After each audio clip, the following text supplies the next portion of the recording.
Vice President of E.EN.E. Thank you, says Mr. Hadjiminas. To begin with, let me welcome those who are attending this meeting physically. Unfortunately, due to the measures that apply due to COVID, we couldn't have invited more over here. But I would like to also thank and welcome those who are watching us. Deputy Prime Minister, we are not constitutional experts. I mean, we are not law jurists, but we also realize it's very difficult to have political consensus to proceed with such changes. Let me also touch on this issue later on during my address. Our President, Vasilis Apostolopoulos, has described the framework within which, indeed, E.EN.E. believes that entrepreneurship should be moving. All our actions and activities within the scope of E.EN.E. are serving that goal, and always, but always, our actions are coupled with specific proposals. This year's forum aims at discussing this type of entrepreneurship the way Vasilis described it. And of course, we will be discussing this year how we could possibly discuss the existing obstacles despite the progress we've made. Some obstacles are there and they are slamming the brakes on growth and development for our homeland. Above all, we are here to highlight the wealth of each and every country. This is the most important feature of growth, and the wealth of every country lies in its human resources. So, this year, ladies and gentlemen, dear friends, we are paying tribute to mostly the people who work in the private sector, and their productivity compared to the existing salaries and wages and the overall framework that applies today. And the money, I mentioned salaries and wages. Now, the crisis, of course, has also impacted on their wages and salaries, and they are still working hard, more than ever before. Maybe you're amazed by that, but you see, with some exceptions in the former Soviet bloc in Eastern Europe, generally speaking, productivity is very high, increase higher than everywhere else in most cases, and they are also trying very hard, and they care much. And compared to what they're receiving, these people, they have reached the threshold, or rather a plafond in terms of their productivity. And I'm going to discuss the whys later. We as business people, and of course the state, ought to assist and help young people, and not just young people, to help them improve their monthly income of 650 or maybe 700 or maybe 1,000 euro, to help them increase their monthly income by further improving the context within which their productivity will be able to go through the existing ceiling.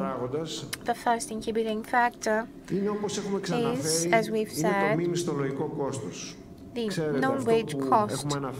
We've talked about it before. In a nutshell, it's actually you wish to pay another euro to reward your working people, but this costs 3 euro instead. So we have to slash that and deal with that always within the context of fiscal discipline. We have to tackle that still with not just a top-down approach, but we have to have a bottom-up strategy to tackle this, i.e. we have to start from the bottom, we have to start from the base. And the most important thing must be the much-discussed digitalization, which at the same time must support and encourage acquisition of new skills. Why is it that we associate this cost with digitalization programs and projects that will start at the bottom? And we insist on that approach.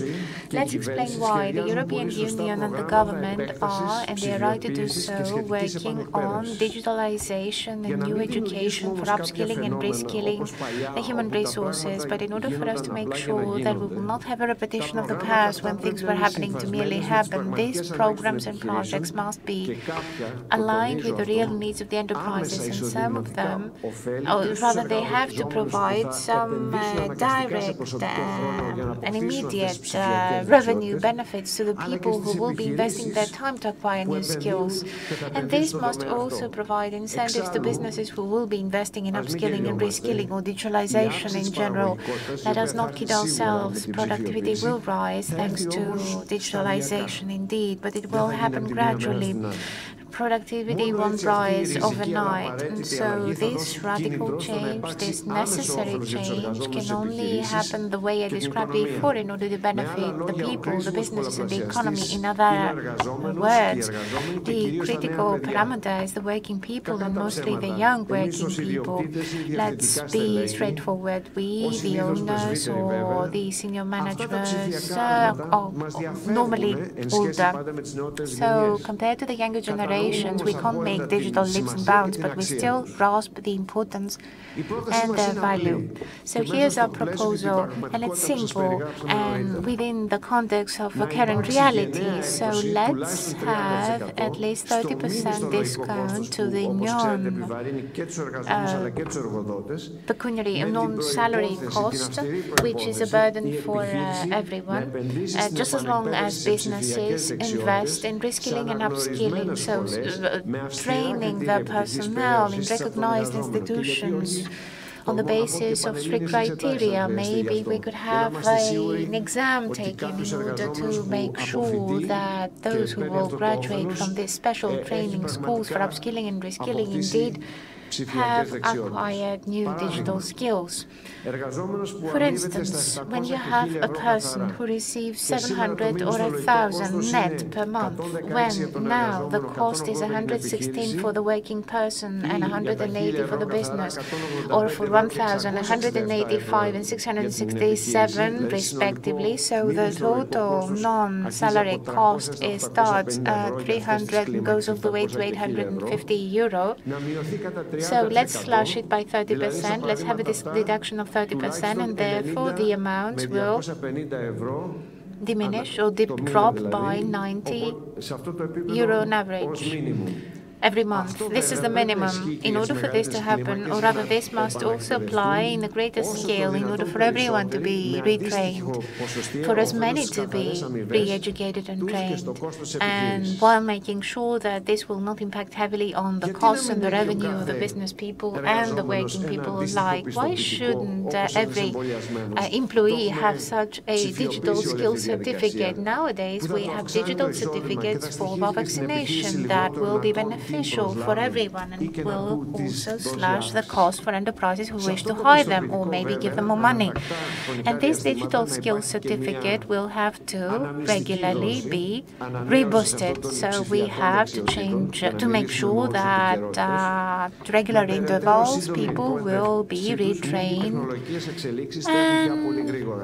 Technology, after all, is going very, very fast. There's a good Deloitte study on digitalization that has shown that these skills must be honed every 2 to 3 years.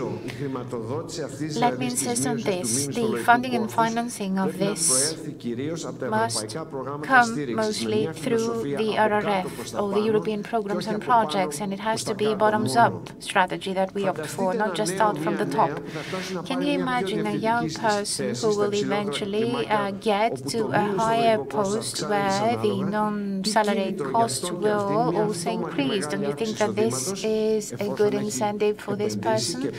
The person that has invested personal time and effort to acquire this new skill and keeps doing so at regular intervals, and at the same point in time, the businesses themselves will rush into investing because they will benefit dually. They will be amortizing this investment by slashing the non-wage cost, and they have to proceed with this investment first. And then the other benefit will be their increase in productivity. The business's productivity will rise as well. So businesses will be looking forward to hiring such trained staff, such staff that they will be looking forward to including in their human resources. So that way we can have a bottoms-up approach materialize.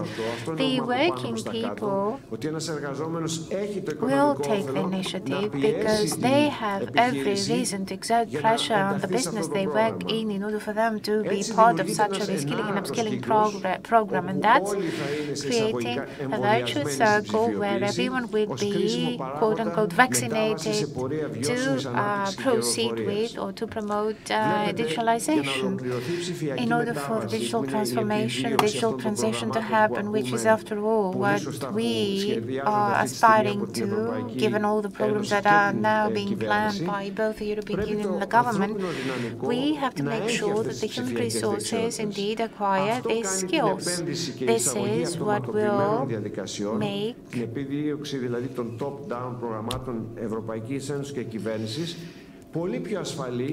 this investment safer. The implementation risk will be slashed, but as I mentioned before, we have to make sure that we don't just have these programs happen just because we need to increase our absorption rates, as Mr. Pikramenos said before, or rather as Mr. Apostolopoulos hinted at. This is one specific proposal that we've come up with, but before I conclude, it would be remiss of me to not mention another two factors that stand in the way of growth and development, and they are associated with productivity on the one hand, but they don't have to do directly or indirectly with human resources. What I'm referring to is the faster meting out of justice. Deputy Prime Minister, that we are not constitutional experts, and there will be certain jurists attending this meeting, and they will be having discussions on this, and we heard you loud and clear. We, of course, applaud your efforts, and we will be lending an ear to what Mr. Pliarakakis has to say, who's obviously a very successful minister in digital transformation. He will be talking about his ministry's initiatives. Let us explain how important it is for the current Greek reality to make direct progress, to have more investments. Let me put it in simple terms. Foreign capital. We, at the level of E.EN.E, and during previous fora, we also explained in the past that it's more important to foreign investors to not just have lower taxes, but to have fast justice administered whenever there are issues pertinent to foreign investment projects. In foreign investment projects, and installing of justice is risky for any investment, and not just taxation rates and brackets, which are a given fact as of day one. Another thing, which is possibly the most important thing, if you know that we at the level of E.EN.E mostly count on domestic capital, Greek capital. You see, domestic capital, Greek capital is even more important because, as our president said, this is the backbone of our economy. The SMEs, these family businesses, are the backbone of our economy because these are the businesses that help permeate all the benefits far and above the very important, of course, big projects. Have we realized what's happening at the level of the small and medium-sized enterprises? The government, following on the footsteps of the European Union, is creating incentives and providing scope for the Greek economy to have bigger clusters. This is great, but there's lack of incentives so far. You know that why, of course, we are entrepreneurship oriented and we are independence prone, and this is in our DNA, but you know why most Greeks would rather work with friends, relatives and family instead of having more shareholders from the outside. I guess you guessed that, because when there is a problem and you are a majority shareholder, then it will be tied to you, and that's why it's very important to deal with things at the family or personal level. Even if you're right and you're vindicated after a long time, this would not help anyone, because the business may be vindicated or the minority shareholder will be vindicated, but after so much time, then that would be meaningless. So the good incentives that are to the point, and when it comes to mergers and acquisitions, are the ones that are being formulated by the government. These are going to work just as long as justice is administered faster, and I'm talking about physical entity to digital entity, person to person, and especially state to state or person to state. Lastly, there's the other impediment to growth, that is the NPLs. There's nothing that is more counterproductive than the situation when you're faced with fixed assets and people who could be productive, but instead they are left and they're held hostage at a very singular situation, and the outcome of which is unknown. Many of the aforementioned could possibly be sustainable and viable just as long as there's some sort of adjustment. And again, the governments were to the point, and they did right, they did the right thing when they gave part of the NPs and the NPLs to funds. But if these funds are there in order to exert pressure on sustainable businesses, huge pressure on them in order for them to make it provisionally, but to not making in the long run, then this is not a good thing and it's not working the right way. Let us insist on the fact that we're not against the funds, we welcome them and we acknowledge the contribution. Nonetheless, we as E.EN.E can't accept or agree with an unjust and suffocating framework that will be detrimental to business people because of the loans. No matter what the mistakes might have been, maybe the juncture was bad, still these are viable enterprises, and at any rate these fixed assets, these businesses and also the human resources thereof must be made productive yet again, and let's offer to them a long-term sense